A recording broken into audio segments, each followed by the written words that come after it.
भोकर व मुदखेड येथील अनुसूचित जमाती कोळी महादेव जातीचे प्रमाणपत्र न दिल्यामुळे भोकर येथील उपविभागीय कार्यालयासमोर सर्व समाज ठिय्या आंदोलन संपन्न। आपण पाहत आहात नेतानगरी न्यूज चॅनल। नेतानगरी न्यूज चॅनलमध्ये आपल्या सर्वांचं स्वागत। भोकर आज दिनांक 2 जुलै 2024 रोजी अखिल भारतीय आदिवासी कोळी समाज महाराष्ट्राच्या वतीने भोकर येथील उपविभागीय अधिकारी कार्यालयासमोर भोकर व मुदखेड येथील आदिवासी जनतेला अनुसूचित जमाती कोळी महादेव प्रमाणपत्र न दिल्यामुळे सर्व समाजाच्या वतीने ठिय्या आंदोलन करण्यात आले।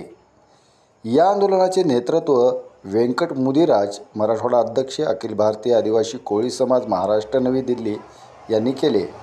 या आंदोलनाची दखल घेत उपविभागीय अधिकारी मेघ सेट्टीवार यांनी येथील अनुसूचित जमाती कोळी समाजाचे प्रमाणपत्र 4 दिवसाच्या आत देण्याचे आश्वासन दिले।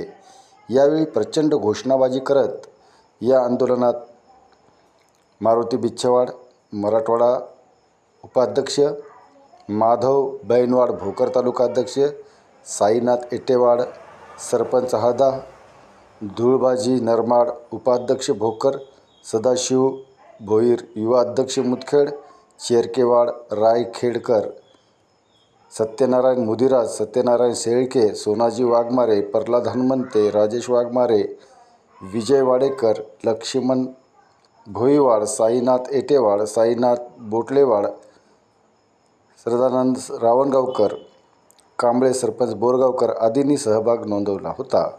पहा नेतानगरी न्यूजचे सविस्तर वृत्त। घेऊ नका असा आदेश देत आहेत, हे एवढं चुकीचं आहे। याच्यावर आम्ही त्यांना मागेही 2 वेळेस भेटायला आम्ही त्यांचा प्रयत्न केला, पण त्यांनी आम्ही जसं आलो तसं ते आपल्या कार्यालयात तिथं त्या ठिकाणी नसतात आणि शेवटी आम्हाला त्यांनी तहसीलदार यांना भेटायला सांगितलं। पण आम्हाला कसं आहे की आमचं एवढंच म्हणणं आहे, परमपूज्य डॉक्टर बाबासाहेब आंबेडकरांच्या त्या घटनेप्रमाणे आम्हाला काही नवीन आरक्षणाचा विषय नाही, काय नाही। आणि यांच्या मागच्या जे अधिकारी आहेत त्या अधिकाऱ्यांनी माझ्या कोळी समाजाचे प्रमाणपत्र दिलेले आहेत, पण ह्यांनीच आणून बुजून गोरगरीब लोकांना त्रास देत आहेत। मला असं इथं समजलं काही लोकांना चिरीमिरी देऊन बी त्यांचे काही प्रमाणपत्र निघतात, पण आम्ही फक्त हे जे आंदोलन केलेलं आहे हे आंदोलन फक्त आणि फक्त गोरगरीब शेतमजूर शेतकरी आणि कष्टकरी आदिवासी कोळी बांधवांसाठी हे केलेलं आहे।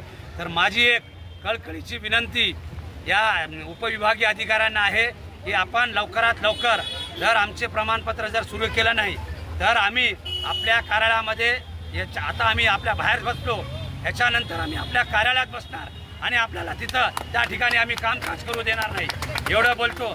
आणि आपण सर्व या ठिकाणी हे सर्व आमचे जे समाज बांधव आहे या ठिकाणी एकजुटीने इथं काम करत आहेत आणि याची नोंद जर उपविभागीय अधिकाऱ्यांनी घेतली नाही त्यांना ह्याचे पुढं खूप गंभीर परिणाम त्यांना भोगावे लागणार आहे। त्याच्यासाठी भोकर आणि मुदखेड तालुक्याचे सर्व संचिका त्यांनी प्रमाणपत्र देऊन निकाली काढावे।